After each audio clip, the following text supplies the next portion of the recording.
Hi, I'm a trauma therapist and work with Naked Divorce and Naked.Recovery. What I'm going to be talking about is the Karpman Drama Triangle. And this is a dynamic that many clients find themselves in, particularly if they're focused on being very tolerant, avoiding conflict, and display kind of people-pleasing behaviors in relationships. And you can often find yourself in these triangles within your life.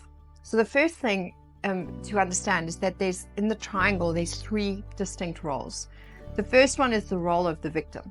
So the victim is the kind of role where the person feels helpless, they feel oppressed, they feel disadvantaged, and they're looking for help, soothing, comfort, some kind of support to get out of that disadvantaged and helpless place.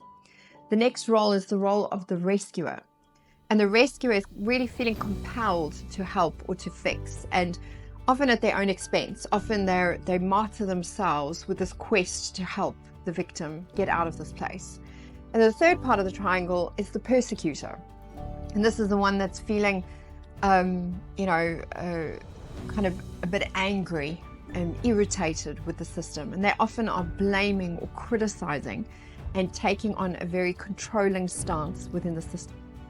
Now, the thing that's really crucial about the Karpman Drama Triangle is we can find ourselves transitioning between the roles via the persecutor. So, for example, one moment you're swooping in to save the day or help somebody, and by swooping in and helping somebody that didn't ask for help, you actually kind of controlling that person. So you're actually crossing over from the role of the rescuer into pushing the person down into the role of the victim. So you're actually being more of a persecutor than a rescuer in that particular stance. Whereas if I'm the victim and I'm dramatizing my situation and making people feel guilty or manipulating people to rescue me, I'm thereby also persecuting because I'm blaming people for not being there for me.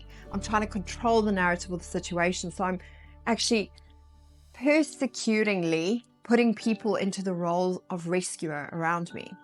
And I'm trying to be saved. And I'm trying to fling my situation onto somebody else. In my coaching, I call it like a bunny fling. I'm like bunny in the headlights. I'm feeling like the victim. And then I fling the situation over at somebody else. Like, save me, rescue me. And if you don't, you're a horrible person. And I'm going to blame you and criticize you for not being there for me. So I'm not just being helpless and disadvantaged, I'm actually being quite manipulative, which is more the role of the persecutor. So distinguishing in your life, like, does my life operate with these kind of triangles that happen? It's kind of really important to see that.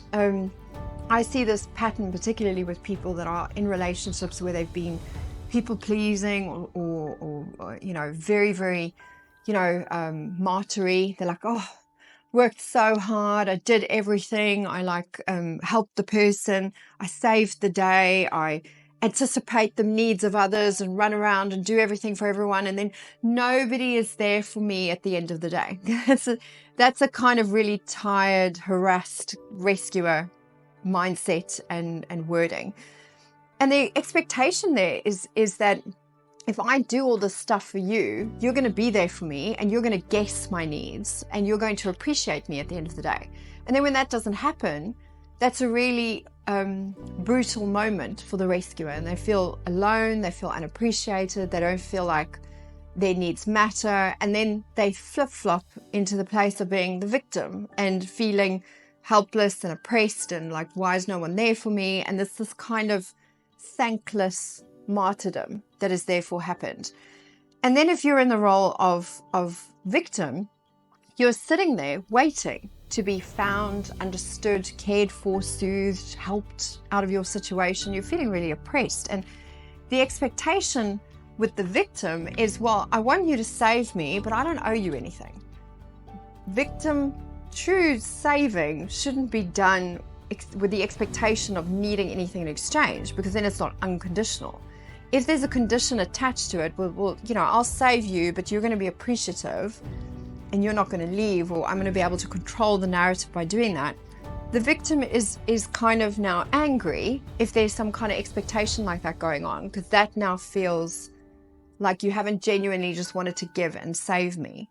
So that can be a disempowering place. And then flip-flopping back and forth can be to a victim that feels they were cast as a victim. So somebody came in and saved them. They didn't ask for that. That can be really annoying, irritating. And they feel that the rescuer is actually their persecutor, is kind of putting them in that role. Or vice versa, the rescuer feels, oh, you've dragged me in to kind of come and save you or rescue you once again. I didn't want to put in that role. So again, feeling like the victim is the persecutor.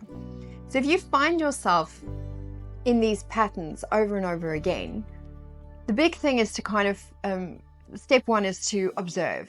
Switch on the role of the observer to observe, how am I participating in this system? Is this a system that I'm actually finding myself in some of my relationships, whether they be personal, family, or friendships? Am I constantly like feeling like I'm rushing in and saving the day and then feeling unappreciated? Or am I constantly feeling like I'm helpless, I don't know what to do, and like there's nobody coming to save me? If you find yourself constantly in this pattern, observe. That's step one. That's the place of conscious, possibly still a bit of incompetence because you don't know what to do about it, but you're now starting to kind of become conscious about this pattern. The next step is, if you're in the role of victim, is to understand getting out of victim is the process of getting into creation, into problem solving, into, kind of taking charge of your situation, not blaming and manipulating, because then you're actually, you're calling out to people to come and save you. No, you're actually able to do this yourself. You're not going to be in the state of learned helplessness. You're actually going to go out there and make a plan, solve the problem, sort it out. That is how you empower yourself out of that place.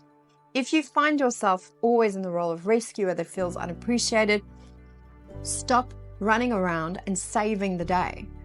Don't save people or cross over into the dramas of other people without that request.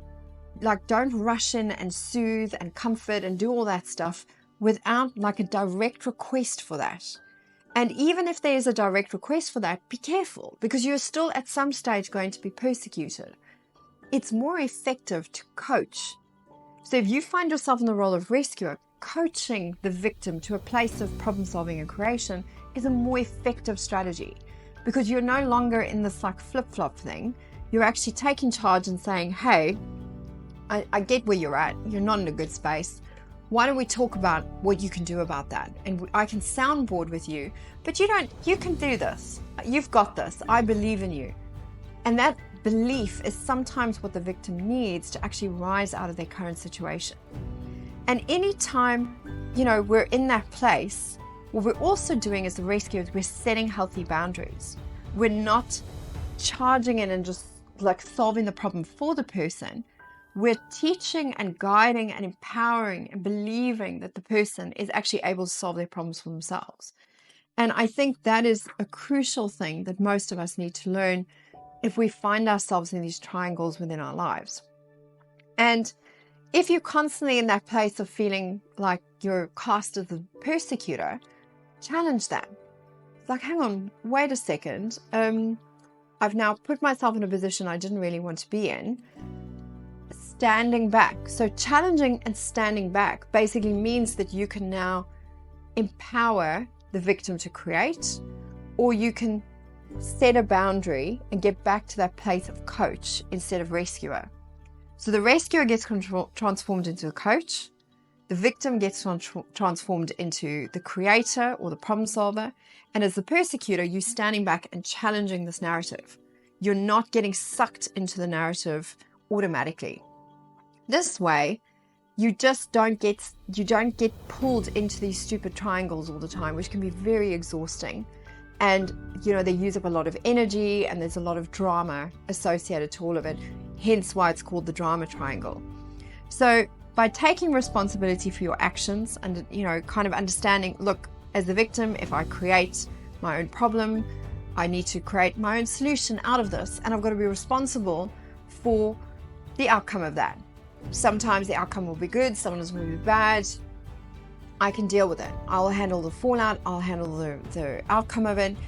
I will handle it. And if you're willing to take ownership of that, you're taking responsibility for your feelings, your actions, and your situation. That is how you empower yourself out. As a rescuer, you focus on setting boundaries and you focus on empowering the victim to get to that place of problem solving for themselves. So I hope that's helpful. If you get yourself caught in drama triangles, it's just exhausting and it's not sustainable. And it's something that if you do it here, you will find drama triangles everywhere in your life. And taking a stand to step out of drama triangles means that you can really start to feel your own needs and feelings, feeling into that and advocating for your own needs and feelings and not getting involved in the stuff of others. That's whenever we get involved in the stuff of others, it leads to interpersonal conflict. Hope that's helpful. Till next time.